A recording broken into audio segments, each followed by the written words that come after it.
then it's not easy to win tests and series away from home in Test cricket. After a couple of tough ones this year, what has it taken to get the job done this time?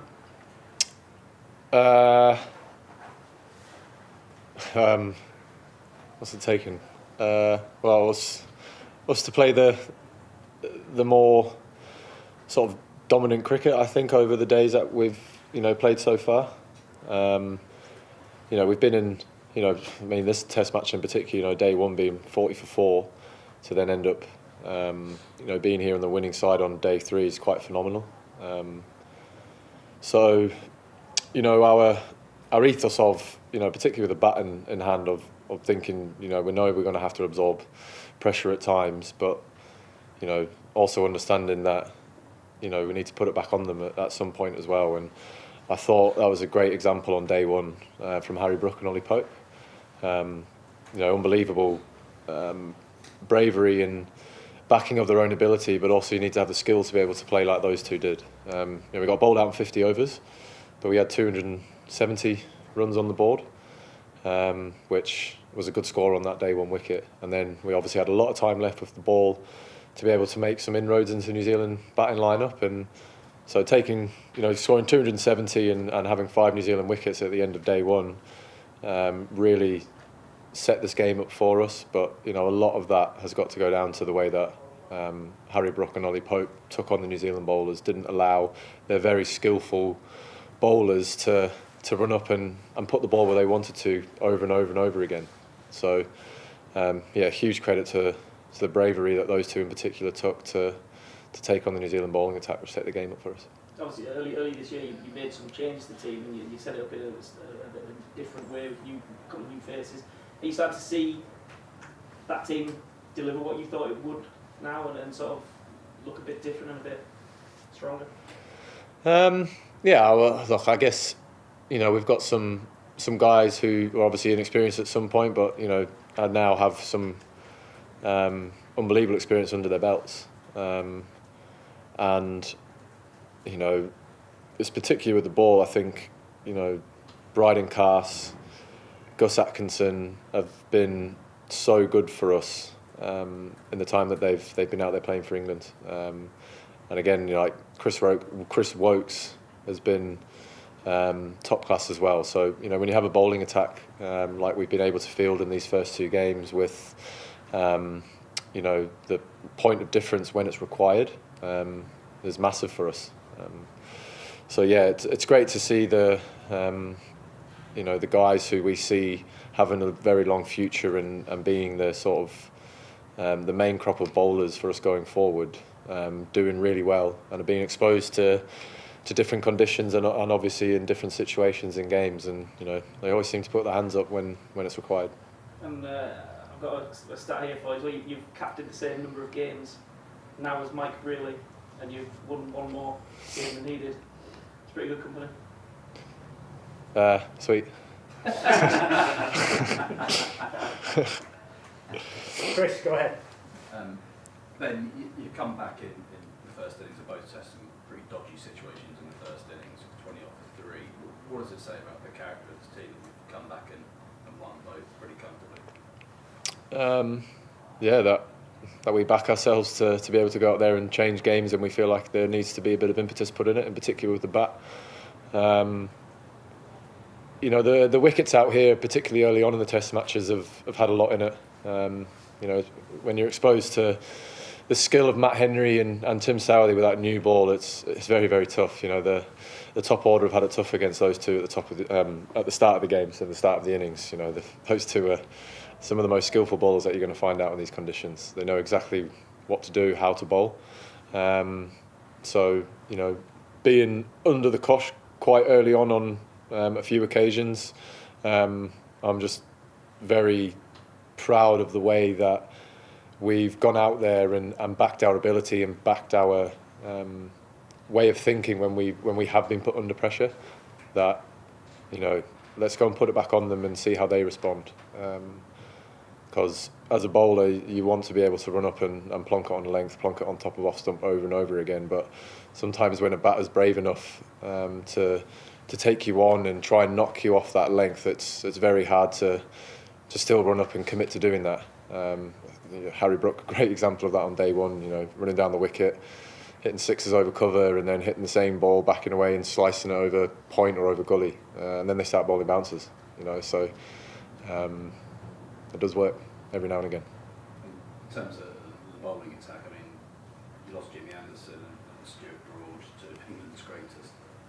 Are this group of bowlers, are they ahead of schedule of where you thought they would be when those two greats kind of exit the stage right? I wouldn't say I had a schedule for them. When you look around when we looked around the country and had a crop of bowlers who we thought fitted our style of play that we wanted to take forward with this team, there was obviously quite a few names. Forget we've got the likes of Matty Potts and Ollie Stone, who haven't featured so far in this game. They're two very, very good bowlers as well. But in terms of being ahead of schedule, I wouldn't say that, because I just never had anything sort of like that in my head. It was about getting games into the bowlers who we thought were going to take this bowling attack forward. It's great seeing everyone who's sort of fallen into that category for me and Brendan, and go out and put in performances that have resulted in England winning Test matches. Ali, and then we'll do Vish. Ben, can you just talk us through the moment Joe Root got his 100 with the pancake flip? You obviously watched it together. It looked like you enjoyed it. I thought it was amazing that he had that man down there that whole morning, and then he brought it up and he thought it was a good idea to scoop a 6'9" giant who's bowling rockets, and it came off. It was awesome. Absolutely class for him to have to do that. Just awesome. He's desperate to do well for this team. He knows how important he is. When he does well, we generally do well. He's when he doesn't score runs in a Test match, it feels like he's let everyone down because he's that good. But I did call it to a few people saying that Joe Root's going to get 100 this game. He's an unbelievable player. Vish, please. Ben, I just want to take you back to the toss, because you lost it. You said you would have batted anyway, and I wondered how much of that was because you wanted to take charge of the game, and you could with the trust you have in the batters, but also with the bowlers, knowing that you've got a well-rounded attack that can take 20 wickets or even the first 10 at a different stage of the game. When we were 40 for 4, I was glad I lost it. But no, to be honest, I actually had to go into the dressing room because I was just stood out in the middle before, about 10 o'clock, just staring at the clouds, going, what's going to happen here? So I went in, came back out, and then it was, bright blue sky and hot again, so I was like, I'm going to bat. A little bit of information from last time we played here as well, because, that was played over a longer period of time, and it really started to spin. So there was a bit of, if we do win the toss, we're going to go bat. That might benefit us as the game goes on. But yeah, it was that was pretty much it. Any more questions? Yeah. Hi Ben. Last week you mentioned that in all likelihood Ollie Pope in future series would move back to 3. Has Jacob now given you a pretty nice headache and a slightly more difficult position? No, I wouldn't say it like that. I would say it as we've obviously found ourselves in a pretty, not difficult situation, but we obviously had a problem that we needed to fix before that first test with what happened to Coxie. We had Jacob Bethel, and we obviously went with a team lineup that we thought was best to serve us well, and it just looked really good, so that's why we went with it again in the second game. And I know there was a sort of bit made of Beth and batting at 3 with his inexperience and the lack of sort of first class cricket batting at the top of the order.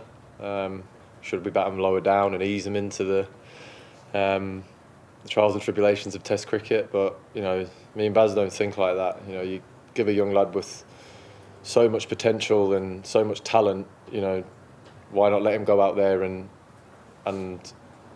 expose himself to Test cricket at its toughest? If it hadn't have gone well for him in these first 2 Test matches, that wouldn't have changed anyone's mind in our dressing room, or myself, or Baz's perception of him as a player. You know, if he hadn't have been batting in the top 3, he wouldn't have came into this game with that confidence of, you know, smacking 50 odd, which I've got no doubt has led him into this game with the confidence to go out there and play the way that he did in our second innings. I love a young lad. I was devastated for him to not get that 3 figures, but I walked in and I said to him, I was like, oh, it's only 4 runs, isn't it? And his response was, yeah, but it would have been flair if I smacked that through the covers to bring it up. So, you know, class. I think he's proved a lot to a lot of people and proved why we rate him so highly.